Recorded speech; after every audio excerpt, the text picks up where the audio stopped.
Et salut à toutes et à tous, ici Max Ostrad, votre croupier et organisateur pour cette nouvelle saison de la MML. J'ai nommé la MML Make It Rain. J'espère que vous allez bien, on se retrouve pour votre rendez-vous hebdomadaire du MML Review Show consacré à la Week 3. Oui, je sais, c'est un peu en retard, c'est pour ça que dès demain, vous aurez une nouvelle vidéo sur la chaîne consacrée évidemment à la Week 4 cette fois-ci. Donc vous l'avez compris aujourd'hui, on n'aura pas de pairings et on n'aura pas de roulettes malhonnêtes, mais il y a pas mal de choses quand même à débrief au niveau des matchs, donc on va commencer tout de suite. Les Kilowatibé cherchaient une troisième victoire consécutive cette semaine face au Pigeons Crew et c'était plutôt bien parti, avec un Victini qui a su parfaitement gérer les attaques d'Arma Rouge qui étaient pourtant l'une des principales menaces du côté de MXF, mais un très bon faisant DPT avec le Choice Scarf va mettre Cresserel en difficulté, mais pas assez pour l'empêcher de gagner. Ah ouais, mais s'il se prend un crit aussi. C'est une victoire du Pigeons Crew qui l'emporte face au Kilowatibé. Paris en Pharos contre 312 Megapix, ça promettait une game explosive en confrontant deux drafts vraiment très agressives. Première apparition de la Sand pour Kappa avec son méga Tyranitar qui sera apparu au tour 29 pour faire du sale. Sauf que c'était le dernier tour de la game en fait. Après faut le comprendre, jouer Raticate à Lola avec Endeavor plus Counter c'est quand même vachement plus fun. Dixel aura eu du mal à passer Milotic, mais un coup critique bien placé aura finalement raison du seul Pokémon défensif du Paris en Pharos, score final 3-0.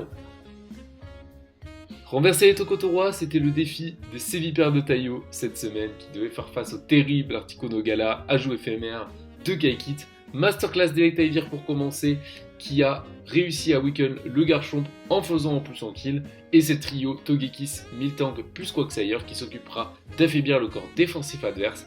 La rébellion de Kaikit n'aura duré qu'un tour et le fameux Articuno Galar finira par servir de free setup au Sizor de Draduri qui va tranquillement finir cette game. Draduri relance le suspense en pool B.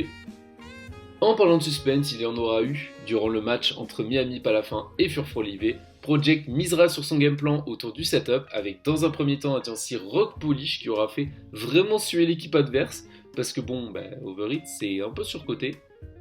Ouais mais en même temps c'est vrai que ça fait mal. Cette pourra cependant compter sur un duo Landorus-Tarian-Chiyu très inspiré et en forme pour rapidement inverser la tendance à coups de stab bien placé.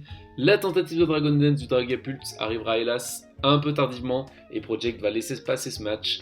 On note au passage le premier kill de Mimikyu à jeu éphémère dans la compétition, donc déjà on peut plus dire que c'est une fraude absolue, parce qu'il a autant de kills que le Pirate de Flow. Le corps offensif face à la FAT, c'était la promesse de la game Pichu Academy contre Great Tusker Outsiders, et il n'aura fallu attendre que 2 tours pour voir le Latios oblitérer le Ironens de Surdy. Hélas pour Flo, son momentum va rapidement tourner court après le duel Clotir face à Pierrot. Essayez de frapper un mur en béton avec une allumette, et je pense que vous comprendrez ce qu'a ressenti Flo face au talent unaware de Clotir. Un duel qui résume parfaitement la fin de game puisque Flo va tout donner mais Sordi a juste décidé qu'il ne craquerait pas cette semaine. Victoire sans trembler de la Pichu Academy. Florent s'installe pour de bon dans le bas du classement à l'inverse de son adversaire qui commence à faire parler de lui. Parasec contre No Obomasno, c'était peut-être le match le plus déséquilibré sur le papier en termes de match-up cette semaine, mais Butter nous a de nouveau montré sa force de caractère et le message est clair, si je meurs, au moins je t'emporte avec moi. Déjà 13 tours et 3 kills de chaque côté, la stratégie a l'air de payer, mais c'est toujours mieux de conclure après. Un Miss Hurricane qui va longtemps hanter notre joueur suisse qui s'incline lourdement après une fin de game maîtrisée par Vae et son mélo est à pirouette. Première défaite pour les Novo Masno dans cette compétition. Et pour conclure la semaine, on a droit à un remake de David contre Goliath, ou plutôt HBC Ninetales face à Funky Funnykin. Lucid va cependant montrer toute sa motivation et le match va bien plus s'emballer que prévu, notamment grâce au Choice Band Tsarina, qui va vraiment donner des sueurs froides à Braze. Mais après avoir vu sa triple déconnexion pendant son quart de finale VGC, Lucid n'a juste pas pu se résoudre à lui faire subir également un triple axel. Double miss et même la trichrome ne permettra pas de revenir dans le match pour le coach des Funky Funnykin. Défaite amère, mais très prometteuse pour Lucid qui a montré de très belles choses face à une équipe qui a le vent en poupe depuis le début de saison. Voilà pour les matchs, évidemment encore une fois si vous n'avez pas vu le main event de la semaine, Kenny face à Théo, Toulorem Black contre Bedjigolta. N'hésitez pas à aller le voir, c'est dispo sur la chaîne. Et on va désormais passer aux awards de la semaine. Quels coachs et quels Pokémon vont être récompensés?